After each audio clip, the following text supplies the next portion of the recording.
자, 오늘 우리가 오전 시간에 교회의 본질이 무엇인가에 대해서 살폈습니다. 우리가 교회 중심이 되어야 된다라고 하면은 교회가 그럴만 해야 됩니다. 그러지 않을 때에 그걸 중심으로 해서 우리의 인생을 살면은 그거는 사기당하는 겁니다. 믿을만 하지 못한데 그걸 믿는답시고 모든 것을 그 중심으로 돌아가면 그게 사기당하는 인생이죠. 그래서 교회가 그리스도인의 모든 것의 중심이 되는가, 그럴 만한 가치가 있는가 하는 것을 오늘 오전 시간에 기본적으로 우리가 살폈습니다. 그리고 다음 주일 오전 예배 시간에는 그렇다고 하면은 교회 중심으로 사는 게 뭔지, 오늘 오전에 했던 것은 교회가 해야 될 임무에 대해서 살폈습니다. 교회가 그런 것 같으면 교인에 대해서 그런 의무를 가지고 있으면은 그러면은 교인은 교회를 어떻게 섬겨야 되며 교회 중심으로 살아야 되는가, 그거는 다음 주 시간에 하겠습니다. 그럼 오늘 오후에는 이제 교회가 그런 본질을 가지고 있고 교인을 하나님의 영광의 찬송이 되게 하는 것이 교회의 목적이고 그것을 실현하는 게 임무일 것 같으면은, 그러면은 그 안에서 교인이 교회의 그 보호와 양육과 훈련을 제대로 받아내기 위해서 교인이 교회를 어떻게 활용을 하고 교회에 협력을 하고 교회와 관계를 가져야 되는가, 그 부분에 대해서 실제적인 얘기를 좀 하고자 합니다. 우리 교회 지금 청지기 세미나를 지난주까지 마치고 그 연장선에서 마무리를 하는 것 같으면 그거예요. 교회 이용 수칙에 대해서입니다. 교회 이용 수칙에 대해서. 다시금 반복이 되는 것 같은데 교회의 본질이 그런 것이고, 그렇기 때문에 교회가 교인을 위해서 하는 임무가 이런 것일 것 같으면은, 그러면은 교인은 교회를 어떤 의미에서 잘 활용하여서 자신의 유익을 삼아야 됩니다. 그걸 위해서는 활용의 수칙이 이러해야 된다. 그걸 오늘 오후 시간에 좀 정리를 하고자 합니다. 그래서 그 한 케이스로서 고린도 교회에서 있었던 그 문제를 들여다보면서 오늘 우리가 활용을 하는 데 있어서 꼭 필요한 부분, 결혼식 할 때 교회를 어떻게 활용할 것인가, 장례식이 났을 때 교회를 어떻게 활용할 것인가, 신방, 이것은 교인이 유익을 위해서 활용을 할 수 있는 부분인가 아니면 교회가 일방적으로 할 수 있는 부분인가, 신방의 수칙은 어떻게 해야 되는가, 등록 교인이 된다고 하는 것, 이것이 어떤 의미인가, 어떤 이런 문제, 크게 네 가지 부분에 대해서 구체적으로 좀 안내도 해드리고 좀 정리를 하고자 합니다. 자, 먼저 읽었던 본문을 보십시다. 14절을 보면은 지금 거기서 하고자 하는 말이 뭐죠? 우상 숭배하는 일이 고린도 교회 안에 있습니다. 이걸 하는 사람들이 내가 우상을 숭배한다 이걸 알고 하는 사람은 거의 없을 겁니다. 식탐입니다. 식탐. 좀 더 건강한 음식을 먹고 싶고 좀 더 맛있는 걸 먹고 싶고 그리고 좀 더 싸게 구하고 그리고 좀 더 편리하게 쇼핑을 해서 그리고 자기의 식탐도 해결하고 건강식도 먹겠다고 하는, 이게 중심이 되다 보니까 우상 제물에게 드린 그 고기들을 쉽게 사서 활용하는 게 보편화되는 거예요. 거기에 대해서 오전에도 잠깐 언급했지만은 거기에 대해서 아주 순수한 그 초신자들 아니면은 오래된 교인일지라도 그 면에서 순수한 교인들이 거기에 대해서 문제를 삼고 의혹을 가지는 겁니다. 이건 뭔가 좀 잘못된 것 같다. 이거 우상의 제물을 먹는 것, 이게 뭔가 잘못된 것이 아니냐, 이거는 우상을 섬기는 것이 않느냐, 거기에 대해서 이 잔머리를 굴리는 사람들이 보면 겉으로는 참 똑똑하고 뭡니까 논리가 아주 정연한 면이 있어요. 그래서 모든 음식은 하나님이 만든 거다, 또는 우상은 실제하지 않는다, 괜히 저거 하는 종교 생활이야, 다 뭐 맞는 말로 들리지 않습니까? 그렇게 해서, 그런데 그리 하는 게 정말 만유의 주요 만물의 주인이신 주님의 그 높고 위대하심에 대한 경외함으로 그렇게 하느냐, 그게 아니잖아요. 자신의 식탐입니다.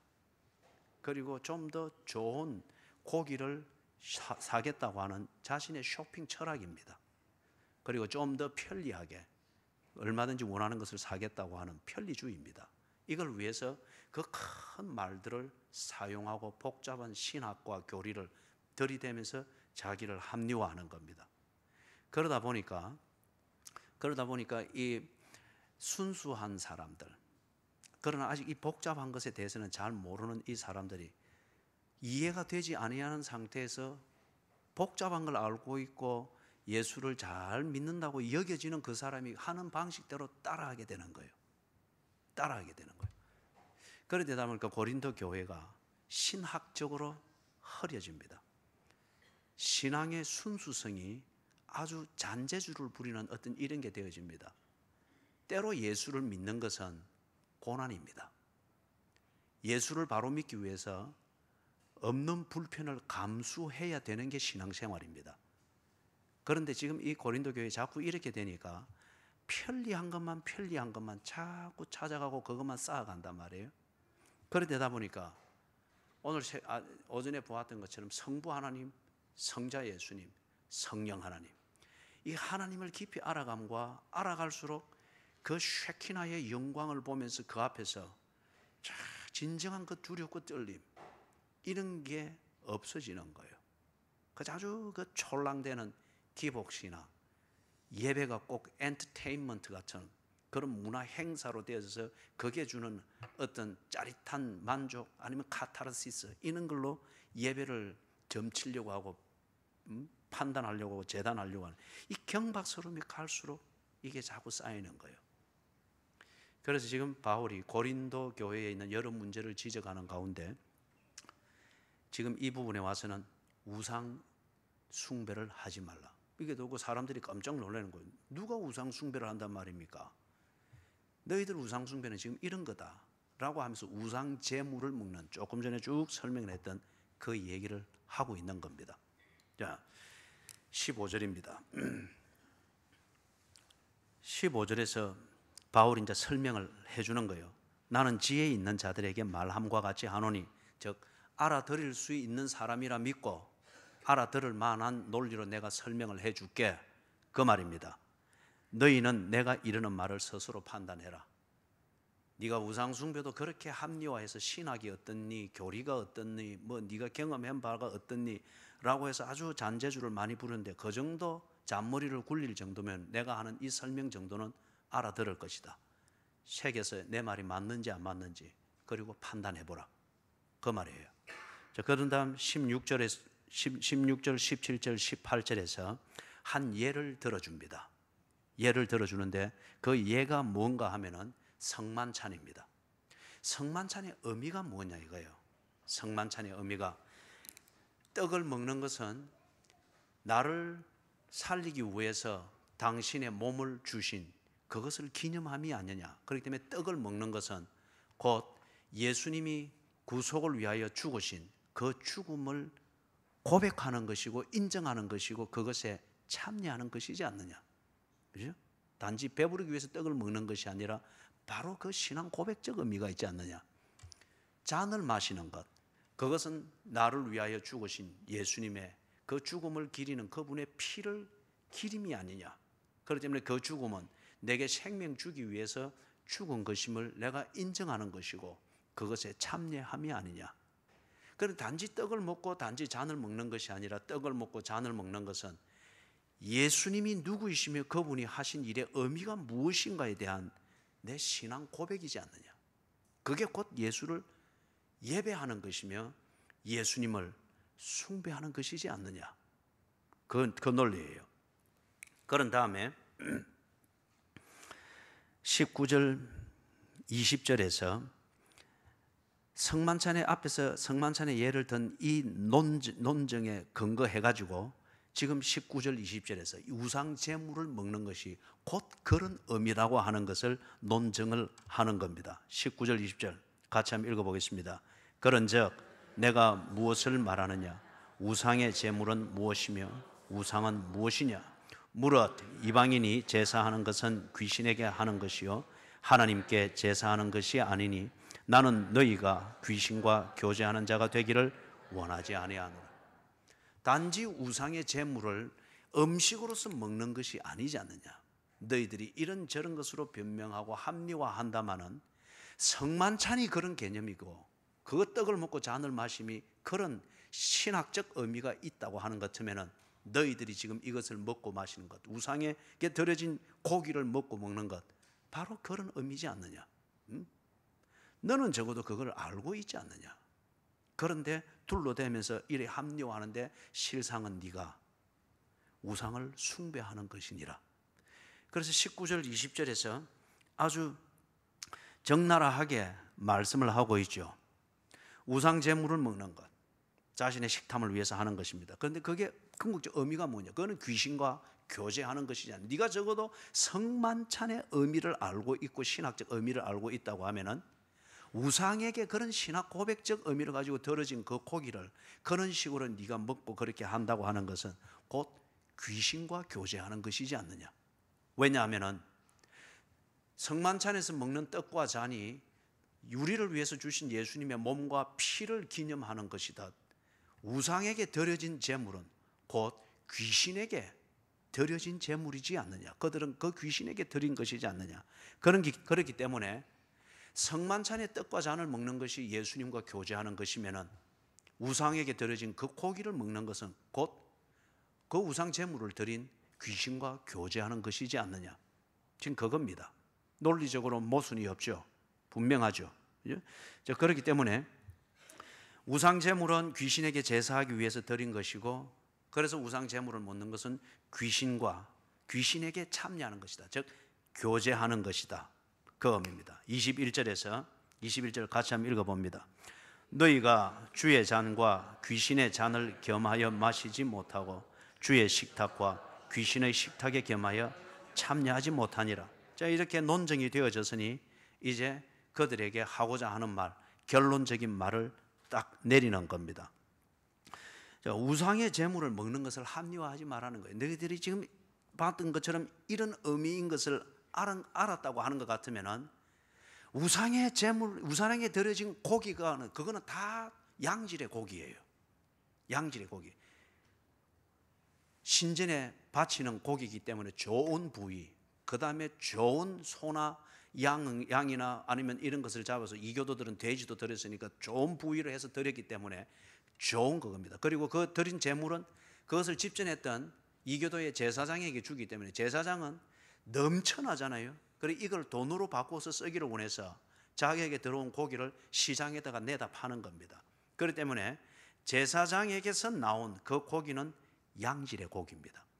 이걸 쉽게 구해서 그렇게 맛있게 먹기 위해서 하는 이건데, 그걸 합리화하기 위해서 신학적 이론을 들이대고 아니면은 교리를 이리저리 털어서 합리화시키고 아니면은 교회에서 어떤 교권이 있을 때에 지 교권으로서 자기 하는 모든 것은 다 성경적이고 옳은 것으로 합리화시키는 거예요.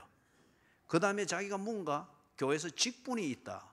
그 직분 중에서도 여러분 중직자라고 하는 말은 높은 직분이다 이 말이에요. 교회는 높은 직분이 없습니다.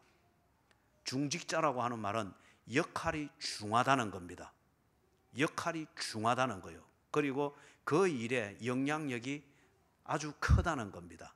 그래서 중직자라고 하는 겁니다. 그래서 자기가 교회에서 어떤 직분을 가지고 있을 때에 직분을 가지고 있다고 하는 이 자체가 사람들로 하여금 이 사람이 하는 모든 것은 신앙적이고 성경적인 것으로서 또는 교회를 위한 것으로서 자연스럽게 믿도록 만드는 겁니다. 그렇기 때문에 그걸 가지고 우상에게 드려진 그 고기를 그런 식으로 해서 먹고 이렇게 하게 할 때에 사람들은 그게 다 옳은 줄 아는 거예요. 또 지는 그걸 당연하게 여기서 그것을 합리화시키는 겁니다. 아니면은 먼저 믿은 자들, 고린도 교회도 먼저 믿은 자들의 특세가 아주 심했죠. 특히 유대인 출신의 이 먼저 믿은 자들의 특세가 아주 심했습니다. 그래서 좀 애매한 일이 있으면은 우리가 하는 대로 해라. 그러면은 이게 성경이고 모세의 율법이라는 식으로 특세를 부렸습니다. 먼저 믿은 자들이 실제로는 자신의 식탐과 편리함과 어떤 그걸 위해서 하는 것인데 먼저 믿었기 때문에 이게 합리화시키고 그래 하게 될 때에 나중 믿은 자들, 주로 보면 나중 믿은 자들이 순수합니다. 그 사람들은 그 부분에 대해서는 그게 옳은 줄로 알고 지 모르는 것을 부끄럽게 여기면서 그걸 따라하려고 합니다. 예? 따라하려고 한다. 자, 그런 것 같으면 이게 뭐냐 이거죠. 예? 신학적으로 말을 둘러대자면 얼마든지 둘러댈 수가 있습니다. 그죠? 얼마든지 둘러댈 수가 있습니다. 그런데 먼저 믿은 자든지 중직자든지 아니면 영향력이 있는 자든지 아니면 사람들이 그 사람이 하는 어떤 일반적인 것을 보아서 신뢰를 거저해 줄 수 있는 사람이 그렇게 하게 될 때에 그걸 당연하게 여길 수가 있죠. 그런데 그리 말해서 사람들과 착하고 순진하고 아니면 어리석은 교인들에게 대해서는 자기를 합리화할 수 있을지 모르지만 그렇게 하는 것을 통해서 네 자신이 지금 하고 있는 것의 의미는 뭐냐? 귀신과 하나 되고 있는 것이지 않느냐는 거예요.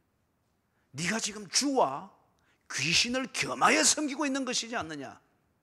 식탐이 날 때는 귀신을 섬기고 사람들에게부터 칭송을 받기를 원할 때는 주를 섬기는 그런 신비한 분위기를 자아내는 양다리를 걸친 것이지 않느냐. 그걸 지금 21절에서 이 얘기를 하고 있는 겁니다. 단지 이게 음식의 문제가 아니지 않느냐. 적어도 네 정도의 위치가 되고 네 정도의 신앙의 경력이 있고 네 정도의 사람들로부터 신앙인으로서 신뢰를 받는 자로서 네가 그렇게 하는 것 같으면 너는 지금 귀신을 섬기는 거지 않느냐. 아니 이 고린도 교회에 네가 지금 귀신을 끌어들이고 있지 않느냐. 신학의 이름으로 주의 이름으로 귀신을 끌어들이고 있지 않느냐. 참 이게 여러분 참 무서운 겁니다.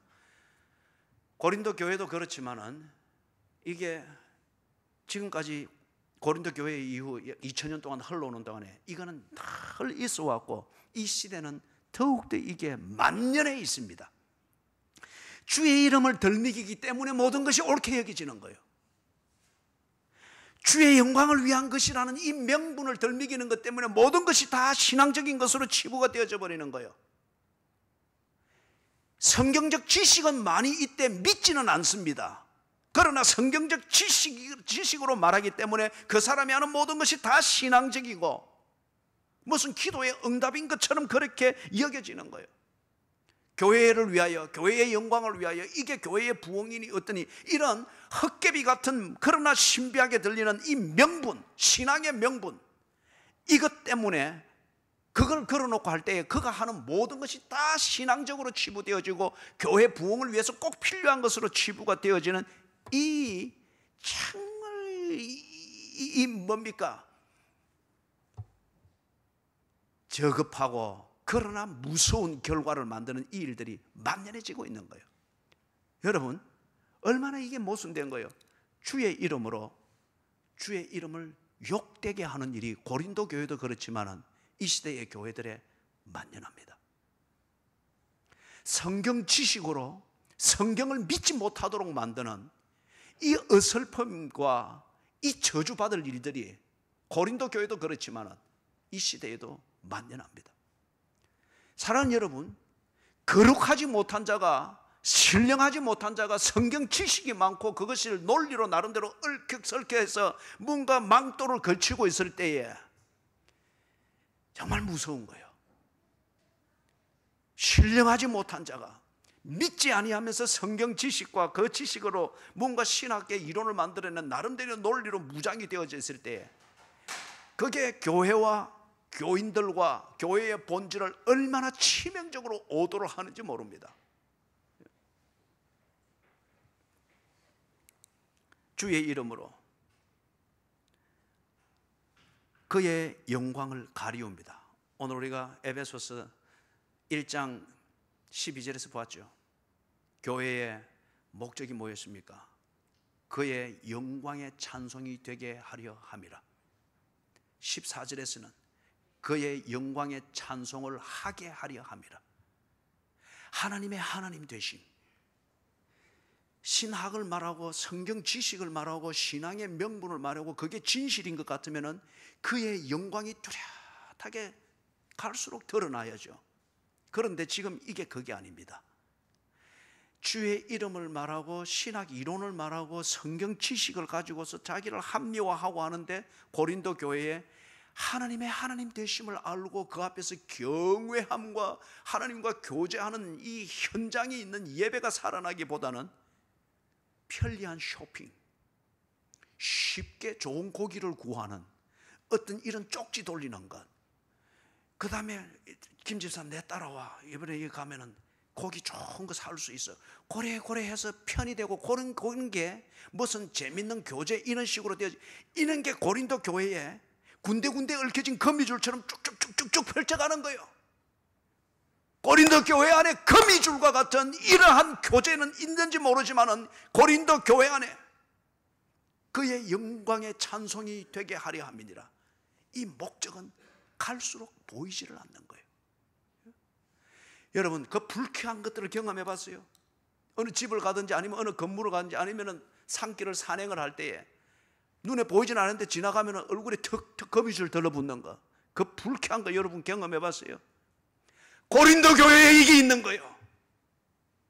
주의 이름을 말하는 것은 무성하고 성경 지식을 말하는 것도 무성하고 신앙의 명분은 가는 데마다 교회 부흥, 교회를 위해서 이게 하나님의 영광을 위해서 무언가를 이야기를 하는데 새벽 기도를 가도 거미줄이 턱턱 걸리고 예배를 드려도 거미줄이 턱턱 걸리고 성도의 교제를 해도 재밌는 것 같은데 뭔가 거미줄이 턱턱턱 걸리는, 그래서 그의 영광은 도무지 볼 수가 없는 이런 일들이 고린도 교회에 자꾸 만연해지는 거예요.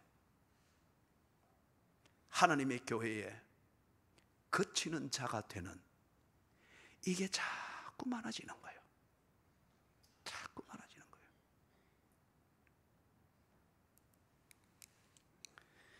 그래서 22절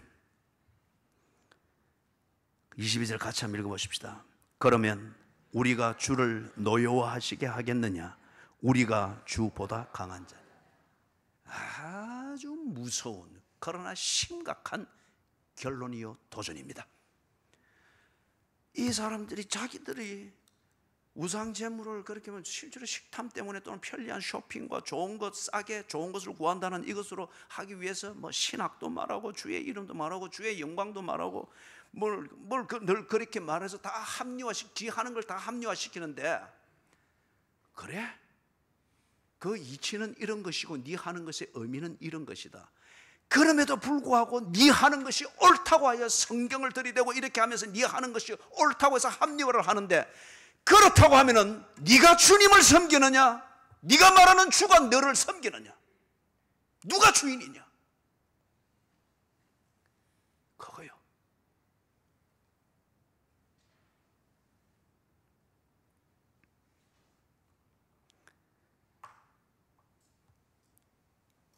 그러면 누가 주님이냐? 우리가 오전에 봤던 것처럼 디모데전서 3장 15절에서 하나님의 피로 값주고 사신 교회라고 했습니다. 그리고 교회는 진리의 기둥과 터라고 했습니다. 그런데 하나님이 피로 값주고 사신 교회에서, 그리고 그 교회에서 가지고 있는 영향력과 또는 직분이나 아니면은 그 교회에서 배운 신앙생활을 통해서 섭득한 교리나 신학적 이론이나 성경 지식을 가지고 오히려 교회 안에서 하나님을 욕되이 만들고 있고 지하는 것을, 그게 신앙이고 합리화하고 늘 살아서 펄펄거린다.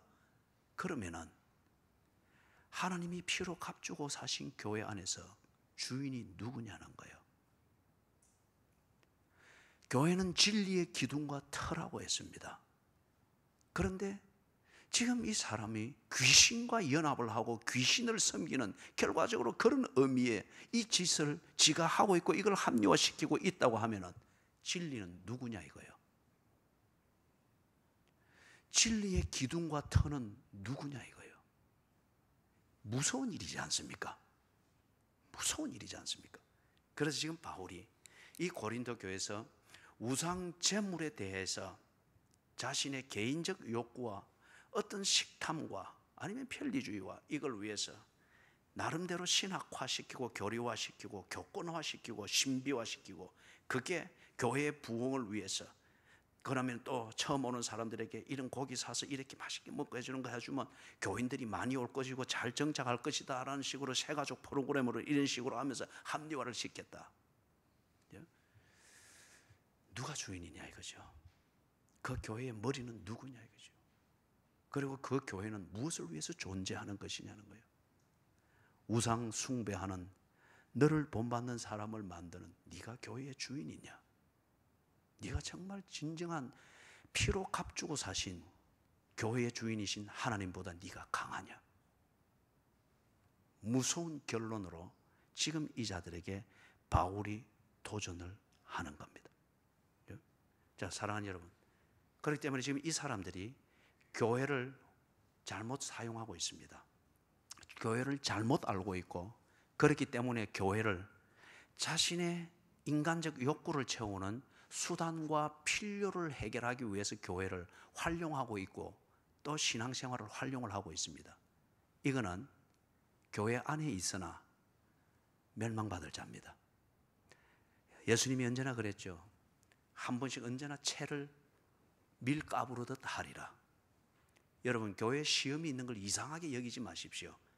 그게 없으면 교회가 정화되지 않습니다. 예? 동부에서 서부로, 미국 대륙에서 동부에서 서부로 싱싱한 횟감을 운송을 할 때에 거기에 항상 고기 탱간에 뭘 넣는다고요? 미꾸라지를 많이 운송하면 메기를 넣는다 그래요. 메기가 한번 팍 김집사, 이집사, 박집사처럼 생긴 메기가 휘휘 젓고 다니면 생김새에도 깜짝 놀래가고 미꾸라지들이 가만히 있지는 못하고 계속 움직이니까 펄펄 살아 싱싱하다는 거예요. 교회의 시험은 그런 겁니다. 이상히 여기지 마십시오. 문제는 당사자가 되지 마시고, 둘째, 시험에 지지 않도록 하십시오. 예? 언제나 교회의 머리 대신 예수께서 채로 밀가부르듯 축축 까부는 거예요. 알곡은 안으로, 죽정이는 날려서 밖으로. 시험이 그래서 필요하다는 겁니다. 그래서 지금 이 사람들이 교회를 나름대로 활용하고 교회 생활을 하고 있고 신앙생활이랍시고 하고 있는데 교회를 너무 잘못 알고 있습니다. 그리고 오히려 이 교회를 자기에 맞도록 활용을 하는데 잘못 알고 잘못 활용하는 결과 이들이 지금 하나님께 도전장을 내밀은 결과로 되고 있습니다. 하나님은 절대 지지 않습니다. 절대 지지 않습니다. 자, 사랑하는 여러분, 그러면 여기서 근거해서 그러면 우리가 교회를 어떻게 활용을 잘 해야 될 것인가? 교회가 이런 것이기 때문에 잘못 활용하고 있는데, 다시 말해서 여기서 나온 사람들처럼 내 식탐과 내 욕구와 내 필요를 해결하기 위해서 교회를 활용을 하고 있을 때는 그걸 고쳐야 됩니다. 그러지 않으면 오히려 교회 생활이 여러분에게 화가 됩니다. 왜냐하면 교회 주인이신 예수님은 지는 법이 없습니다. 당신의 몸된 교회를 반드시 정화시키고 언제나 당신의 목적을 위해서 관리하고 보존합니다. 예? 자, 그렇기 때문에 여러분, 우리가 교회를 활용하는 데서 여러 가지 면이 있습니다만, 아까 앞에서 제가 말씀을 예고를 한 대로 4가지 영역에서만 일단 교회 활용 수칙에 대해서 이야기를 하겠습니다. 먼저 결혼식입니다. 우리가 지금 이 새 교회당으로 이사 와서 결혼식 2번을 이 자리에서 했습니다. 그리고 제가 고국에서나 외국에서 결혼식을 주례하고 혼인 예배를 인도한 것은 너무너무 많습니다. 다양한 자리에서 많은 경험을 했습니다. 교회 안에서 혼인 예배를 인도하고, 또는 예식장에서 혼인 예배를 인도하고, 어떤 데는 호텔에서 혼인 예배를 인도하고, 어떤 데는 야외 결혼식에서 혼인 예배를 인도하기도 하고, 어떤 경우는 신랑 신부 2명하고 정인만 두고서 물 한 그릇 떠놓고 그렇게 혼인 예배를 인도하기도 했습니다. 그리하면서 지금 여러분들이 이 결혼식이라고 하는 것, 이걸 통해서 교회로부터 여전히 보호를 받아야 되고, 여러분 역시 교회에 대한 교회 중심의 생활을 결혼식이라는 대사를 통해서도 이걸 잘 지켜야 됩니다. 적지 않은 경우에 결혼식과 같고 장례식과 같은 이런 가정 대사 때에 사람이 그리스도인의 표지가 안 보여요. 그 양가의 사람들에게 있어서도 교인이라는 이 표지가 안 보이는 경우들이 너무 많았어요. 예? 그렇기 때문에 여러분, 결혼식 역시 여기 우상 제물에 대한 식탐을 채우기 위해서 하는 이 사람들처럼 결혼식, 장례식 아니면 신방 이런 걸 자기 자신들의 필요를 채우는 단순한 가정의 대사로서 그 마인드로서 해서는 안 돼요. 자, 이걸 여러분이 꼭 참고를 하십시오. 앞으로도 결혼하실 분들 잘 참고를 하시고요. 저는 결혼 예식을 기본 개념은 예배입니다. 하나님이 한 남자와 한 여자를 배필로 만나게 하시고 그래서 짝을 지어서 가정을 이루게 하시는, 저는 이게 저의 분명한 신학적 근거입니다. 단순히 주례자라 생각지 않습니다. 예배입니다. 그래서 기본 개념이 예배이기 때문에 두 번째, 앞으로 결혼식은 우리 교회에서 혼인 예배로 하게 될 때는 양쪽이 다 크리스찬이어야 합니다. 그러지 아니할 때는 원칙적으로 예배자로 혼인 예배로서 인도하는 것은 거부하겠습니다. 왜냐하면 그동안 수많은 케이스로 이래 해왔지만은 나는 온 마음과 힘과 뜻과 정성을 다해서 혼인 예배를 인도하나, 그러나 예수 믿는 사람이 아닐 경우에는 그게 아무 의미가 없더라 이거예요. 오히려 예배가 조롱이 되어지고 예배를 인도하는 목사가 조롱이 되어지고, 어떤 경우는 여러분 맞추고 나도 예수를 안 믿는 한쪽 보면 쳐다보지도 않아요. 여러분 예의상으로도 그러면 안 되잖아요. 쳐다보지도 않아요. 막 푸통하게 해가지고, 그죠? 그렇기 때문에 이거는 예배 자체를 조롱하는 것입니다. 그리고 예배를 드리는 이 교회의 본질, 이 교회의 본질을 아주 우습게 여김을 받는 것이 되기 때문에 이 규칙은 앞으로 세워야 되겠다 싶습니다. 양쪽이 크리스찬이 아닐 경우에는 혼인 예배로 인도를 하지 않습니다. 한쪽만 크리스찬일 경우에는 그것을 혼인 예배로 인도하고 교회에서 하기를 원할 때는 예배에 대해서 혼인 예배로 하고 기독교식으로 한다는 것에 대해서 당사자와 부모의 각서가 있어야 됩니다. 그러지 않을 경우는 교회에서 결혼하거나 아니면 예배로 인도하는 것을 저는 허용하지 아니해야 되겠다 생각을 합니다.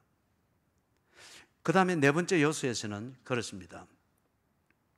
예배에 동의하지 않으면 예배실 사용, 예배로 안 드리는 게 때문에 이 사용을 불허합니다. 다섯 번째, 예배가 아닌 결혼식일 때에 초청을 하면 갈 것입니다. 그런데 거기 가서는 설교를 하지 아니할 겁니다.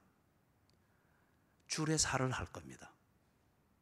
주례사를. 그렇기 때문에 축복의 기도, 그 다음에 성경에 근거한 서약, 성경에 근거한 그런 기도, 이것은 하지를 아니할 겁니다. 예배의 자리가 아니기 때문에 예배의 일들을 해서는 안 되는 것이죠. 교인을 사랑합니다. 그러나 예배와 교회의 본질을 지키는 것, 이것은 교회에 준 임무입니다. 자, 그렇기 때문에 예배가 아닌 결혼식에서는 초청을 하면은 갑니다. 그러나 주례사만 하게 될 것입니다. 축도든지 이런 것은 예배에 하는 것이지 결혼을 빛나게 만들기 위해서 구색을 갖추는 그런 종교 행사가 아니기 때문에 그럴 수가 없는 것입니다. 그 다음에 여러분들이 교회를 해서 결혼식을 하게 될 때 여기서 이루어지는 것 두 분의 결혼식을 보았습니다. 한 번은 의자를 옮겨서 우리가 해봤고, 두 번째는 의자를 두고 해봤습니다. 의자를 두고 해봐도 아무 문제가 없었습니다. 결혼 이벤트 그 대행사에서 옆에 뭐 꾸민다고 뭐 꽃기둥 씌워놓고 이것 때문에 좁아지는 것이지 이 자체는 문제가 없습니다. 그렇기 때문에 앞으로 우리 교회에서 결혼식을 하기를 원하면은 비품은 손대지 마십시오. 피아노도 옮기고 달고 할 필요가 없습니다.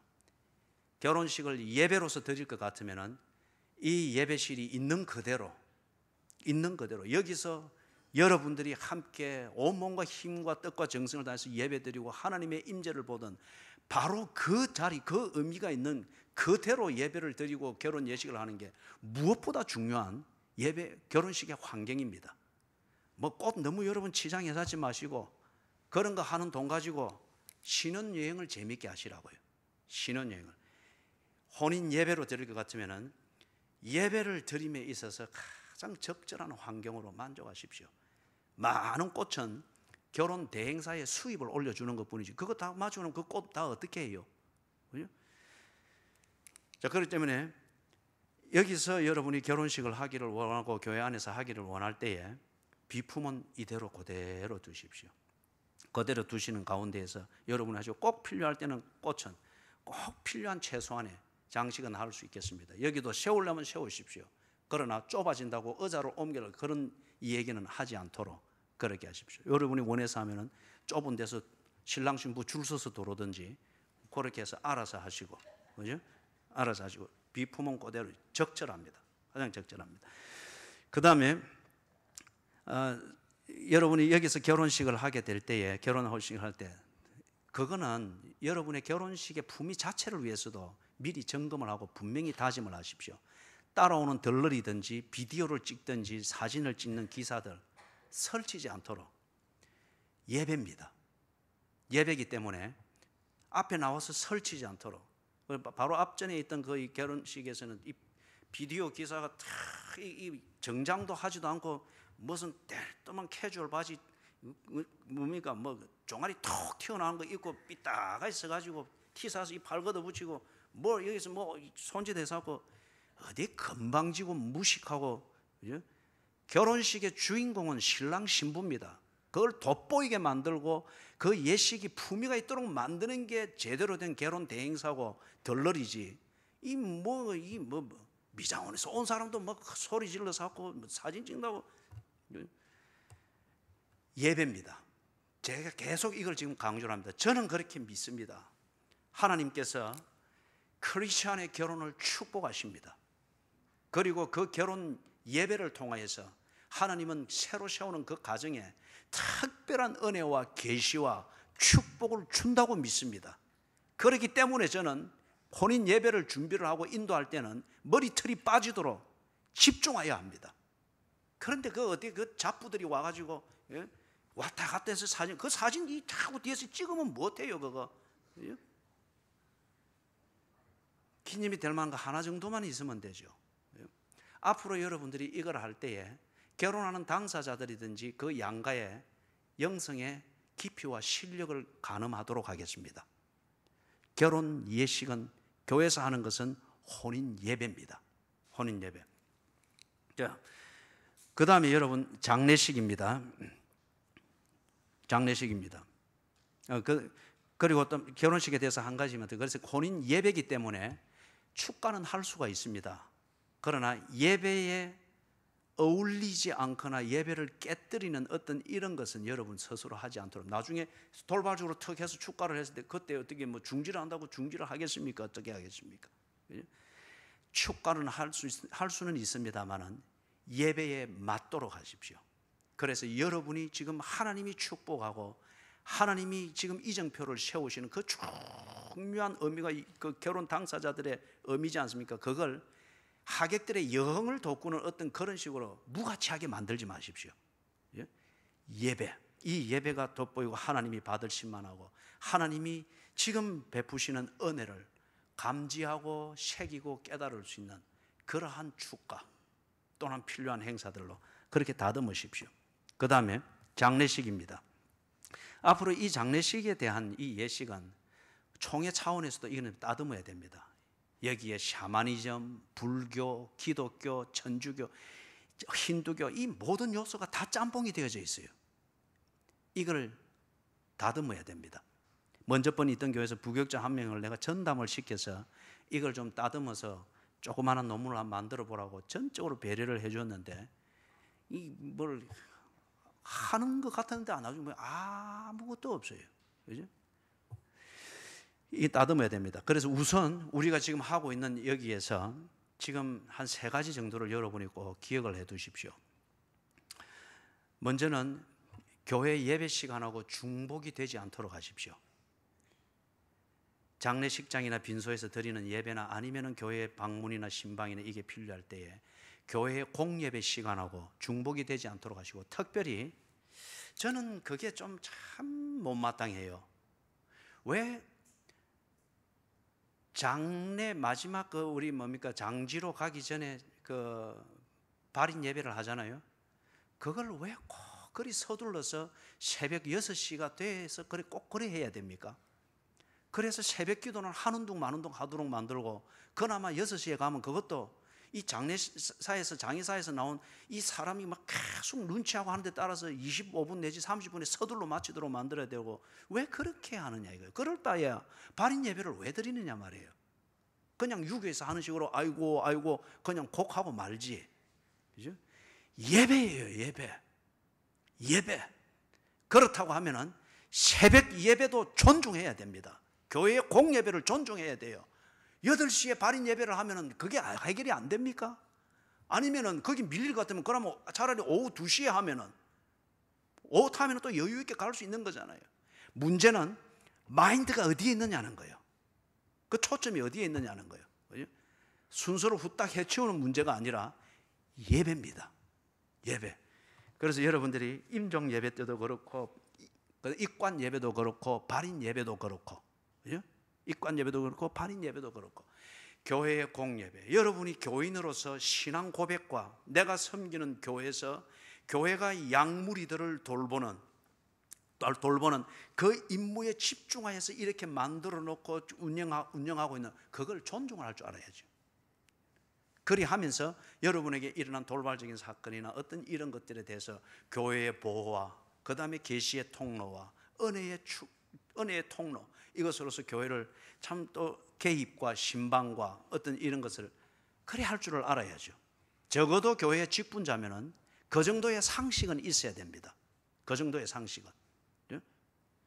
그래서 교회의 공예배와 중복이 되지 않도록 하시고, 특별히 발인 예배가 있을 때에 저는 새벽기도 시간을 꼭 그런 일이 있을 때 보통 때는 제가 7시가 되면은 새벽기도 자리에서 일어납니다.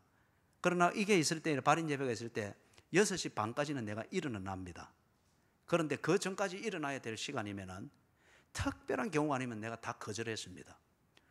새벽기도 중요합니다. 그 새벽기도 자리에서 유족을 위해서 기도하고 있습니다. 그걸 헤쳐가면서까지 장의사에서 준비한 그 시간 타임 스케줄에 맞추기 위해서 서둘러야 되고 막 쫓아가야 되고, 좀 그렇게 진심으로 우리가 빈소에서 문상을 하고 진심으로 입관 예배에서 하나님께 기도하고 진심으로 발인 예배를 할 때에 유족에 대한 기억이 떠나는, 그 고인에 대한 모든 기억이 떠나는 그 시점에서 유족의 아픔을 하나님을 예배하면서 함께 해주고 기도해주고 말씀으로 함께 묵상하고 격려하는 이런 진심 어린 예배가 되도록 하자 말이에요. 그죠?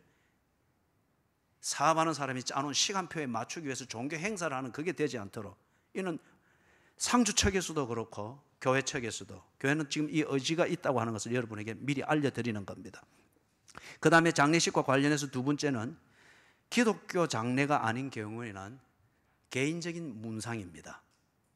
그래서 기독교 장례가 아닌데 굳이 교회의 세를 과시한다고 해서 가서 상주들과 유족들 사이에 분란을 일으키면서 한쪽에 모여가지고 찬송하고 뭐 기도해서 하고, 여러분 그런 종교 전쟁이 아닙니다. 그죠? 종교 전쟁이 아닙니다. 할 수만 있으면 여러분들이 기독교인으로서의 죽음의 의미를 알고 영생을 알고 하나님의 주권을 아는 것 같으면은 여기 우상 숭배하던 실제적인 고린도 교회의 이 사람들처럼 둘러대지 말고, 그리고 그 눈도장만 찍고 구색만 갖추려고 하지 말고 진지하게 상주들과 그 장례식에 관련되어져 있는 당사자들과 고인의 신앙 고백과 그 입장과 의논해서 기독교 장례식을 할 수 있도록 딱 준비를 하십시오. 만약에 그럴 수 없는 상황이면은 그 상주들에 맞추어서 장례식을 하십시오. 그리고 진심으로 하나님께 한편 회개하는 마음으로 기도하시고 한편 진심으로 여러분들이 애도를 하십시오. 그리고 교회는 그 상주들과 그 가문의 품위와 분위기를 존중하여서 개인적인 차원에서의 문상을 하도록 합니다. 가서 향을 피우고 절을 하고는 없을 겁니다. 개인적으로 기독교의 모든 신앙과 문화를 지킬 겁니다. 그러나 가서 무슨 예배로 밀어들고 막 억지로 또 예배들, 그런 것은 그거는 맞지 않죠. 그죠? 거기에 대해서 여러분들이 섭섭해하거나 뭐 상처있거나 그런 그게 없기를 바랍니다.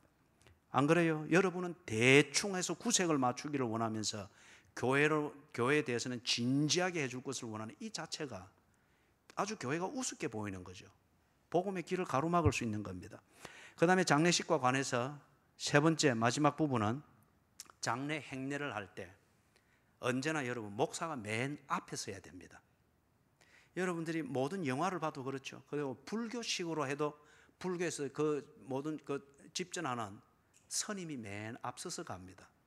일종의 그게 신학이에요. 그죠? 신학. 영정이 맨 앞에 가는 게 아니고, 예를 들면 그렇잖아요. 그들의 그렇게 하는 유교식의 그 신학을 통해서 말하면은 우리가 객관적으로 비판할 때도 그런 거예요. 죽은 자요. 죽은 자가 아무것도 못 보는데 맨 앞에 서서 어떻게 길을 알고 간단 말이에요. 목사가 맨 앞에 섭니다. 그리고 장례 그 운구차까지 딱 가도록 아무리 잘도, 이거는 교회 특히 중직자들이 그런 걸 장례를 잘 탁탁탁 돕고 그런 것을 질서들을 세워갈 줄 알아야 됩니다. 그런데 지금 우리나라에서 장례식의 대부분은 보면은 이 항상 이 그걸 영업하는 사람들이 제일 언제나 모든 걸 주도죠. 나오시오 하면 다 나와야 되고, 저기 서시오 하면 저기 다 서야 되고, 맨 앞에서 이 또 그 뭡니까 장의사에서 나온 직원이 다 맨 앞에서 인도하고, 그죠? 이 장례식도 전부 다 이 지금 뭐 사업 비즈니스를 전락이 되어 버린 거예요.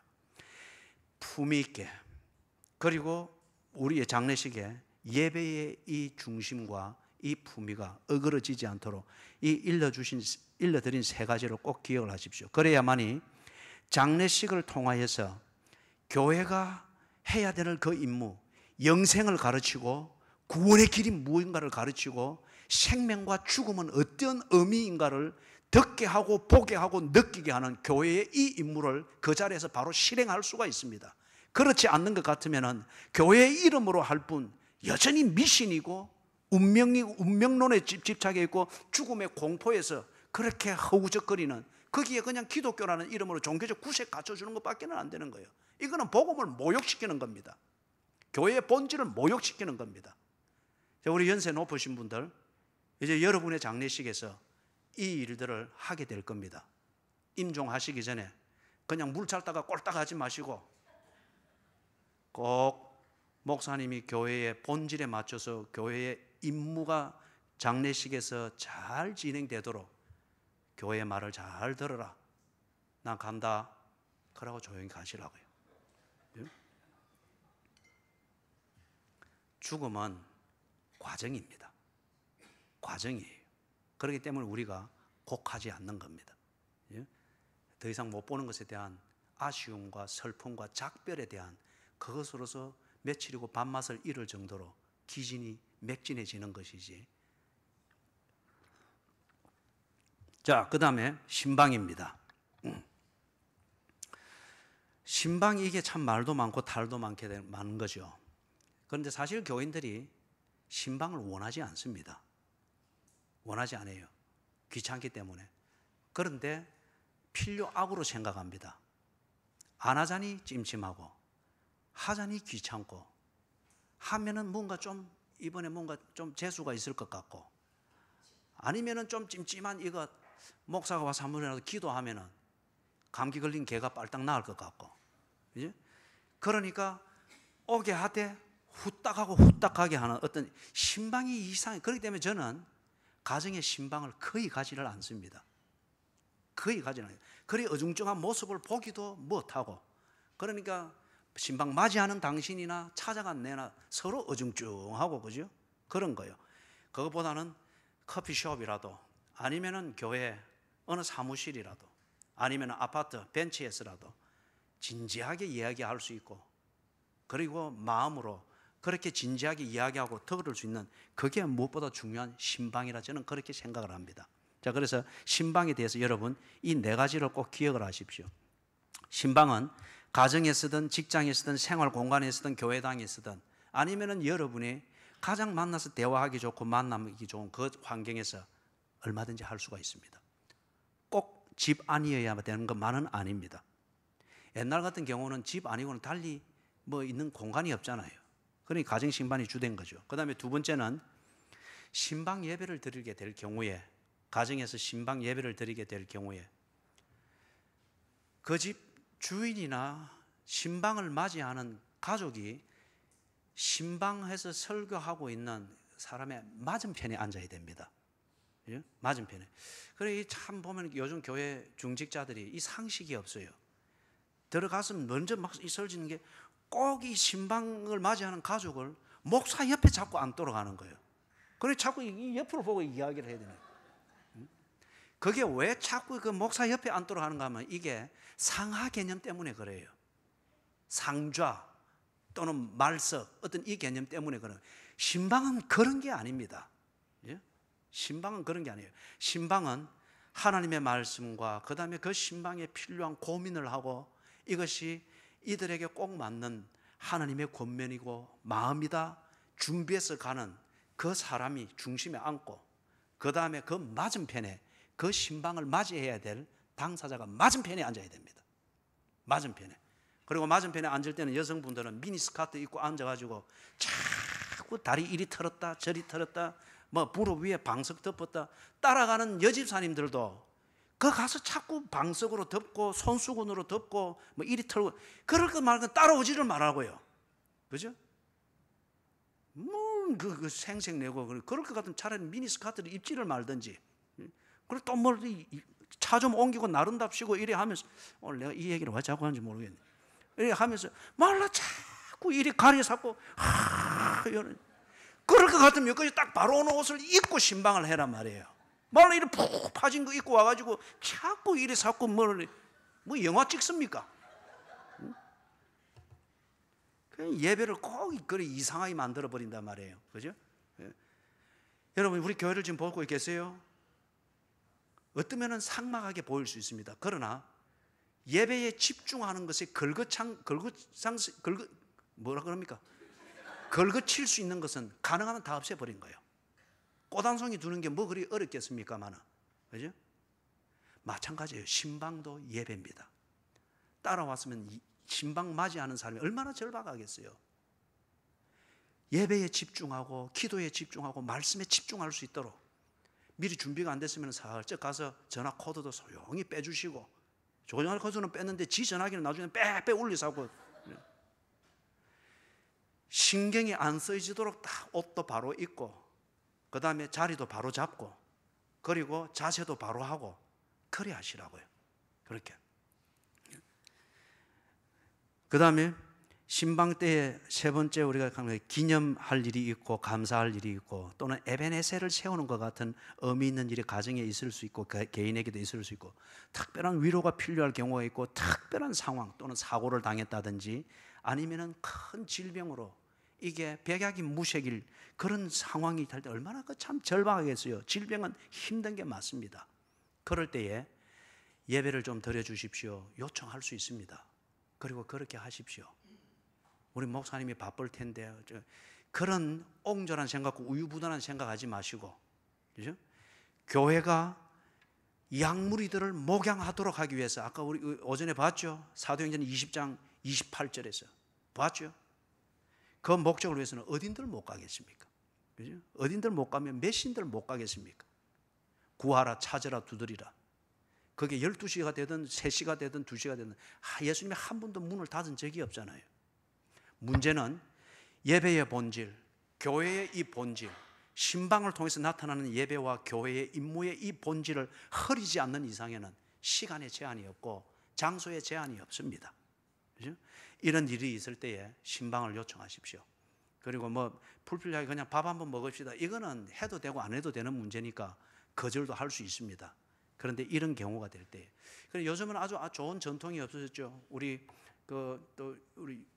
이우철 씨 이제 씨죠. 군이 아니고 참 결혼식이 한 모범이었습니다. 어떻게 예배에 집중하려고 나름대로 두 사람이 많이 애를 쓰고 의논하고 고민하는 걸 볼 수 있었는데 그 정도의 집중된 마음이고 착한 마음이면 이게 분명히 됐어야 되는데 이게 안 되는 건 이 전통이 어느 때부터인가 우리에게 사라졌어요. 얼마 전까지만 해도 신혼 예배라고 하는 걸 반드시 드렸습니다. 신혼여행을 다녀와서 이제 신혼 살림을 사는 곳에 교회가 신방을 해서 거기서 신랑 신부를 앉혀두고 그리고 부모들이 있는 곳은 부모님이 같이 앉아서 그래서 본격적으로 신혼 생활이 어떤 것인지 부부 생활이 어떤 건지 신방을 드리면서 신혼 예배라고 하는 걸 드렸어요. 그런데 이게 어느 때부터인가 싹 없어져 버렸습니다. 그죠? 싹 없어져 버렸어요. 그래서 참 착한 청년들이고 착한 교인들인데 그 전통이 전성되어 왔으면 분명히 했을 겁니다. 이게 어느 때부터인가 없어진 거예요. 여러분들의 딸과 아들들을 시집 보내고 장가 갈 때 이걸 가르치십시오. 이거는 중요한 전통이고 아름다운 전통입니다. 그죠? 신혼 살림을 신혼 핑크빛에 젖어서만 살게 될 때에 반드시 예배가 흐트러지게 되어 있습니다. 그리고 그것을 합리화하는데 둘이 언론이 척척 맞아 들어갑니다. 그러면은 신앙생활 석석 자기도 모르게 침식되고 허물어지는 거예요. 그거 단단히 해라고 신혼 예배를 딱 드리는 겁니다. 딱 드리는 거예요. 그 다음에 신방과 관련해서 마지막 부분입니다. 식사 대접 또는 다과 이런 것은 여러분 신방에서 고려하지를 마십시오. 그래 보면 신방을 가면은 언제나 주된 것은 식사에 있어요. 그래서 가자마자 목사님 12시에 식당 예약해 놨습니다. 그래서 우째란 말이에요. 나는 예배 드리러 왔는데. 마치자마자 또 풀이 나게 식당 시간 맞춰는데 우리 싸들고 가는데 고맙긴 한데 모르니까 이제 그러는 거잖아요. 그죠? 고맙긴 한데 신방에서 언제나 여러분이 집중해야 될 것은 식당 예약하고 하는 이것보다도 그거는 부수적으로 고마운 거고 정말 중요한 거는 예배입니다. 그리고 그 예배 끝에 나누는 대화입니다. 예배 끝에 나누는 대화예요. 그죠? 그렇기 때문에 여러분 신방을 너무 꼭 밥 먹는 시간과 겸해서 잡지 말고 그 다음에 다과 준비한다고 너무 그거 하지 말고 뭐 미리 다 깎아 놓으면 뭐 나오면 사과 다 시커멓게 되어 있고 배는 너무 크니까 이거 잡으면 돌리면서 깎아 놓으니까 전부 손때 다 묻어 있고 그거 덮어가지고 또 미리 채려놓으니까 나중에 나올 때 다 말라 비틀어져 가지고 정성은 갸륵합니다만은 그러나 그것 때문에 본질을 놓치지 마시라고요. 차 하나도 안 마셔도 되니까 신방이 되도록 하십시오. 하나님께서 여러분의 그 절박한 상황에 목사를 통하여 또는 신방자를 통해서 전해주고자 하는 그 말씀을 듣기 위하여 집중하시고 그 다음에 그 말씀 끝에 나누는 성경적 사고방식의 대화를 통해서 지혜가 하나님이 어떤 지혜를 주게 되실까 대화에 집중을 하시라고요. 그죠? 그래서 혹 식당을 잡아서 가게 되더라도 그 대화를 할 수 있는 분위기를 잡으라고요. 배 터지게 먹는 데 잡지 마시고 저는 이상한 게 신방 가정 신방 그래 맞추고 난 다음에 외식 1번가 가서 고기 굽는 거 다음을 준비하면 이해를 못해요. 거기 가고 나면은 여러분 그 다음 아무 대화가 안 됩니다. 고기 뒤집고 막 이모 지보다 훨씬 어린데도 이모 뭐 고기 뒤집고 뭐 신방 끝. 나면 배만 불룩하 해가지고 그죠? 무를 말한지 여러분 아시겠죠? 교회의 본질과 본질을 나타내는 임무는 양무리들을 돌보고 지키는 겁니다. 양무리들이 얼마나 오죽하면은 그 바쁜 시간에 신방을 요청했겠어요. 그러면은 여러분 교회가 해야 되는 그 일을 그 교인이 보고 할 수 있도록 거기에 집중하시라고요. 예배를 집중하여 드리고 그리고 성경 말씀을 집중하여 듣고 성경적 사고방식에서 나누어지는 그 대화에 집중할 수 있도록 그것에 필요한 만큼을 준비를 하시라고요. 자, 마지막 한 부분입니다. 등록 교인의 문제입니다. 아까 결혼식에도 이야기를 했고 장례식에도 이야기했지만 기본 원리는 등록 교인이 아닌 경우에는 교회가 그 사람의 결혼식이든지 그 사람의 장례식을 교회가 집전할 수 없습니다. 교회의 법상. 그래서 그렇게 하게 될 경우는 예외의 경우입니다. 예외의 경우. 이게 등록 교인의 이 큰 차이입니다. 우리 교회에서는 3주 출석을 하게 한 후에 본인이 동의하고 본인이 자원할 경우에 등록 카드를 받습니다. 그래서 등록 교인이 되어집니다. 그 다음에 등록 교인이 되어지면은 의무가 있습니다. 교회의 규칙을 준수해야 됩니다. 그 다음에 교인으로서 해야 될 그 의무를 다 해야 됩니다. 간단한 예로 그렇습니다. 모든 교인은 봉사를 해야 되는 것은 의무입니다. 모든 교인은 봉사를 해야 되는 게 의무입니다. 자, 그 다음에 세 번째는 우리가 이제 하는 게 등록 교인이 되면은 교회의 양육과 보호를 받을 권리가 있습니다. 신방, 결혼, 장례, 성경 공부, 양육 프로그램 이 모든 것들에 대하여서 여러분들이 그렇기 때문에 등록 교인이 아닌 경우에는 통근 통독 또는 크로스웨이 예를 들어서 이런 것을 신청을 할 수가 없어요. 만약에 해야 될 경우는 면접을 별도로 해야 됩니다. 면접을 별도로 해서 그렇게 하게 되어지는 거죠. 그 다음에 마지막으로 무단 결석이 장기화되어질 때, 저 같은 경우는 무단 결석이 한 2개월 정도 되어지면은 등록교 재적수에서 뺍니다. 관리 대상 교인 명부에 올려서 연락이 되는지 간간히 체킹을 하고 점검을 합니다. 그렇기 때문에 우리 교회의 재적은 정확합니다. 우리 교회의 재적은 거의 현재 출석 인원하고 거의 비슷합니다. 자, 말씀을 정리합니다. 왜 결혼식에 대해서 이 이야기를 하는가? 아까 우상제물 고린도 교회를 토대로 해서 우리의 실정에서 왜 이것을 이야기하는가? 결혼식은 교회의 본질, 신앙인의 삶을 주관하시는 하나님을 구체적으로 느끼고 다시금 새기는, 적어도 신랑과 신부에게 있어서는 너무도 중요한 예배 자리입니다. 그게 아닌 것 같으면은 예배의 이름, 교회의 이름, 교회의 본질을 더 씌워가지고 세상의 결혼 이벤트를 가지고 여흥을 즐기는 것밖에는 안 되는 거예요. 그렇기 때문에 이걸 지금 강조해서 이 얘기를 하는 겁니다. 그래서 꼭 세상 이벤트식으로 하는 걸 교회를 통해서 했는데 왜 그걸 아니고 그리고 사랑입니까? 그거는 아까 우상 제물을 합리화시키는 그것과 같습니다. 장례식에 대해서는 왜 그렇게 하는가? 아까 이야기했습니다. 영생, 구원, 죽음과 생명의 의미, 이것을 아주 진지하게 특별히 유족들이 듣고 생각하고 그렇게 새길 수 있는 시간입니다. 그렇기 때문에 이 장례식을 미신하듯이 아니면은 힘든 자 달래듯이 아이고 아이고 하는 대신에 대놓고 뭐 요단강 건너간 만날이 막 그렇게 되어서는 안 된다는 거예요. 신방은 중요한 복음 사역입니다. 이 복음 사역이 설득이 하고 관리, 그 다음에 사람 관리하고 아니면 가서 뭐 잘 될 겁니다. 그 뭐 맞춤식의 어떤 아부성 설교를 해주고 복 빌어주고 그런 식으로 신방이 되어서는 안 된단 말이에요. 그렇기 때문에 저는 그런 기계적인 신방을 하지를 않습니다. 신방을 받는 사람들 대개 보면 그런 것을 기대를 하고 선입관을 가집니다. 신방이 그리 되어서는 안 됩니다. 말 그대로 신방은 지극히 인격적이고 개인적인 상황에서 예배와 설교를 하고 듣는 겁니다. 지극히 개인적이고 인격적인 상황에서. 그렇기 때문에 신방이 설득하는 자리, 사람 관리하는 자리, 기복신앙을 빌어주어서 그 다음 복 빌어주어서 뭔가 교회의 헌금을 받아내는 자리, 아니면은 인간적인 교회. 제가 여러분들하고 한 주에 한 번씩 만나서 뭐 차 한 잔씩 마시고 이래 한다 해보십시다. 제 편이 많을 겁니다. 그렇지만은 교회의 본질과 그 교회를 중심으로 해서 사는 성도의 삶은 아무것도 안 되는 거예요. 그죠? 아무것도 안 되는 거예요. 그래서 일전에 제가 이 표현을 했다가 한 분이 실족해가지고 휘딱 떠나버렸는데, 그렇지만은 이거는 제가 지켜야 되는 저의 마지노선입니다. 저는 교인과 나 사이에 언제나 한 걸음의 거리를 둡니다. 이게 미워하거나 오해가 있거나 어떤 이런 게 아니고, 저도 그렇지만은 여러분 개개인도 하나님으로부터 들어야 할 말이 분명히 있습니다. 그리고 그 들어야 할 말이 때로는 얼굴 보고서는 할 수 없는 말이 있을 수가 있습니다.